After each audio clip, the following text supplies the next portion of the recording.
Hola amigos, ¿qué tal? Stuart here from Spain Speaks with an update on the current situation here in Spain, day 395 of the current situation. And will the state of alarm end on the 9th of May or not, with various autonomous communities asking for it to be extended? But more about that in just a moment. Firstly, a big thanks to all of the people that left comments on the last video. Lots of comments, lots of debate happening there as usual. Thanks to people that supported the channel by buying merchandise.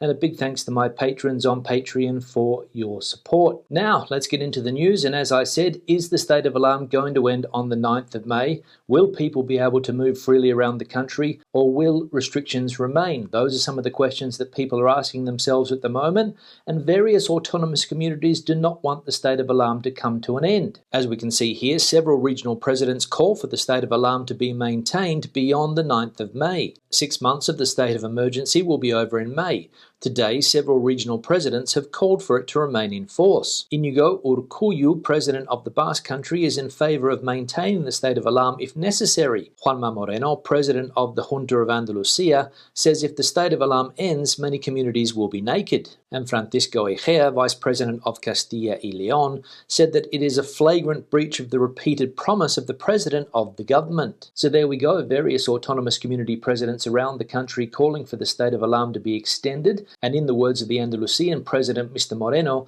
they will be naked if the state of alarm ends. And that's obviously because these autonomous communities feel that they won't have the power to implement some of the measures in place, for example, curfews and mobility restrictions. Now, on the subject of restrictions, some autonomous communities in the north of Spain have brought back restrictions when it comes to bars and restaurants. As we can see here, new restrictions on the hotel and catering trade begin in the Basque Country and Cantabria to curb contagions. In the Basque Country and Cantabria this Tuesday, it is the first day of restrictions in the hotel and catering industry after Easter to curb infections due to the increase in the incidence of cases. Specifically in the Basque Country, perimeter closures and measures in the hotel and catering industry will come into force for 50 locations, including Bilbao. In the case of Cantabria, the number of meetings between people will also be reduced to 4, and the interior of hotels and hostels will be closed. So that open, close policy that politicians have in the north of the country when it comes to bars and restaurants coming back into force, as COVID-19 cases in that part of Spain continue to increase. However, the opposite seems to be happening in one autonomous community in the south of Spain, namely Murcia. And as we can see here, Murcia has decided to delay the curfew from 10 p.m. to 11 p.m. and has increased terrace dining capacity to 6. The limitations for meetings or social gatherings remain at a maximum of 4,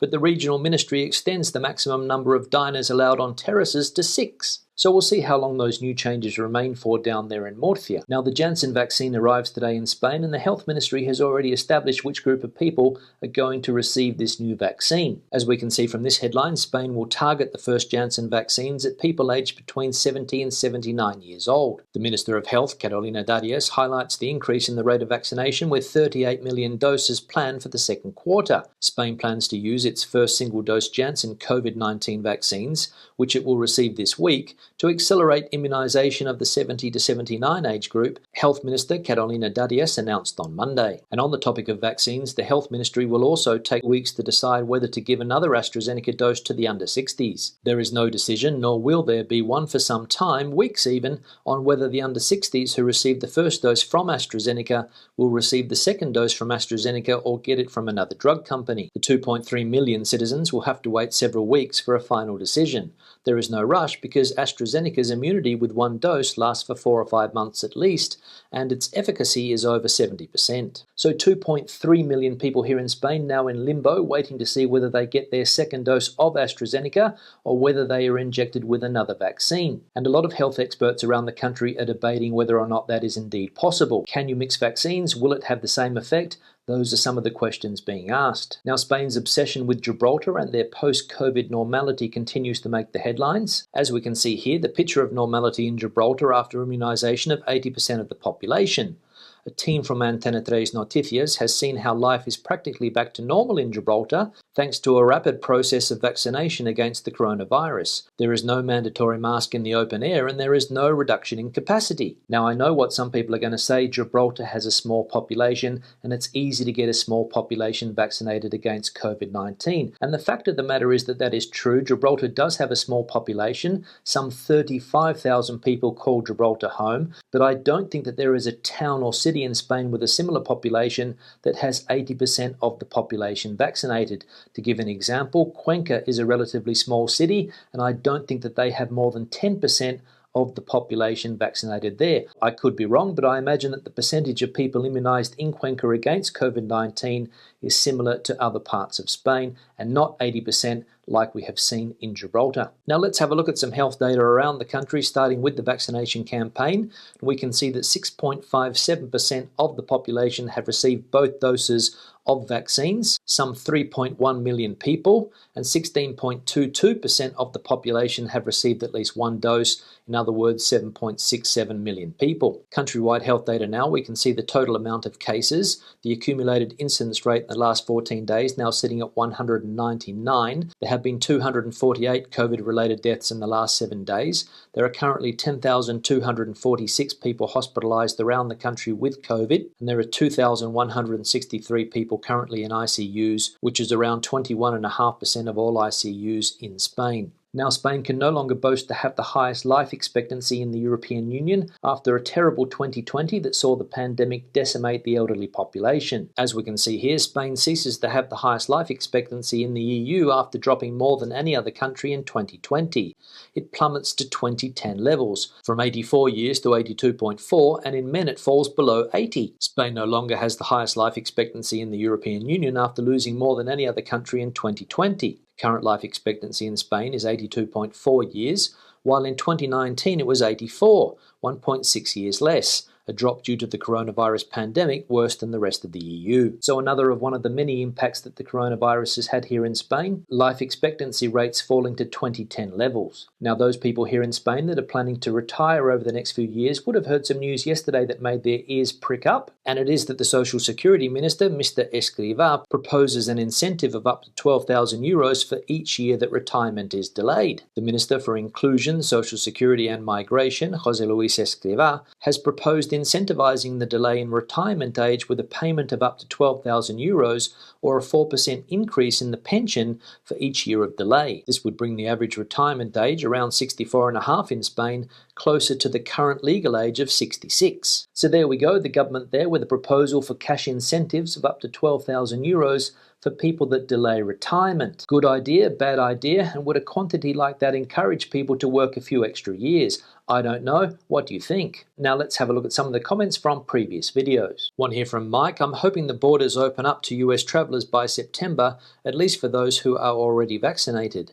We have booked flights to Barcelona to stay down in Sitges, but if not, the hotel can be cancelled beforehand. But I'm fairly certain I'll take a loss on the plane tickets. Yeah, Mike, thanks for the comment, and that is the million-dollar question. Will people from the United States be able to travel to countries like Spain this summer? I think we still don't know what's going to happen here this summer. I know the Spanish government has been talking about opening the country up again for the summer when 30 or 40% of the population here is vaccinated. But as far as I know, there is nothing official yet. And I think the main problem is going to be that just not enough of the local population will be vaccinated by then. So fingers crossed for people like yourself that already have plans made. And as you said, you might have to take a loss on the plane tickets, but hopefully that won't be the case. One here from Star Oliva. My daughter had the JJ vaccine one-time shot in the US.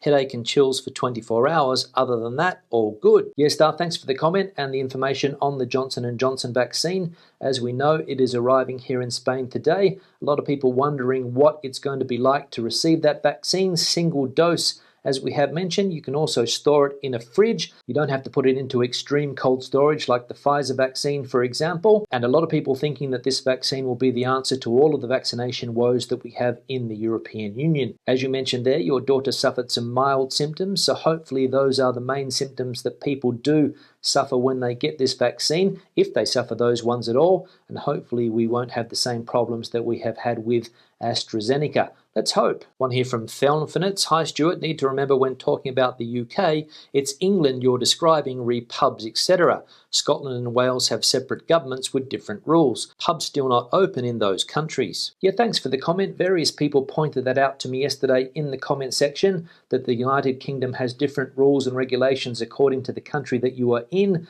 What happens in England is not the same as what happens in Scotland. What happens in Wales is not the same either. Sounds like we're talking about Spain. All I did yesterday yesterday was read a headline and it said the UK, and those were the new rules in place. I didn't really go into much detail, but thanks for everybody that pointed that out, and I'll try not to make the same mistake again. Want to hear from David. Hi Stuart, keep up the wonderful info. Just thought I'd mention that I have private healthcare, and here in Andalusia the junta produced a form for us to take to our local health centre to register for the vaccine. I registered on Thursday, Mijas Costa, and today I had my first jab of the AstraZeneca vaccine. I'm 63 and it's the first time I have been impressed by Spanish efficiency. Yeah, David, thanks for the comment and thanks for sharing your experience about getting the vaccine, especially considering the fact that you had private healthcare. Lots of people in the comment section have been asking a similar question, so I think you have answered a lot of those questions there with that comment. And good to see that you found the system efficient and that you have been impressed by the way that the Spanish down there in Andalusia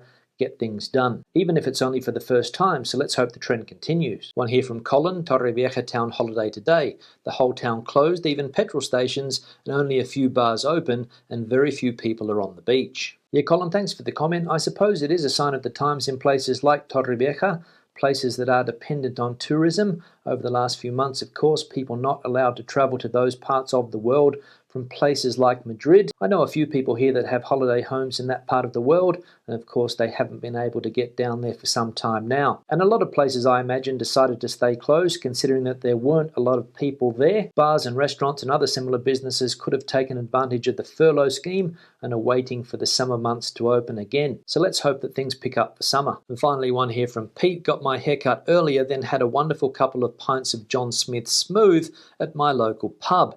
Going to my caravan on the Kent coast this weekend. Things are looking good in the UK, just waiting to be allowed to fly on holiday or have a cruise in the Caribbean. Yeah, Pete, thanks for the comment. Obviously taking advantage of the fact that pubs opened again in England. Not going to say the UK. England. The news here in Spain last night on the telly was full of images of crowded shops, crowded beer gardens, and people enjoying themselves again in that part of the world. Let's hope it continues and some of those other things start to open up again, like international travel. On that note, I'll start to wrap the video up. Questions and comments, please leave them in the section below. Debate the situation out as you normally do. Give the video a thumbs up if you liked it, thumbs down if you didn't. I'll see you in the next one. Hasta luego.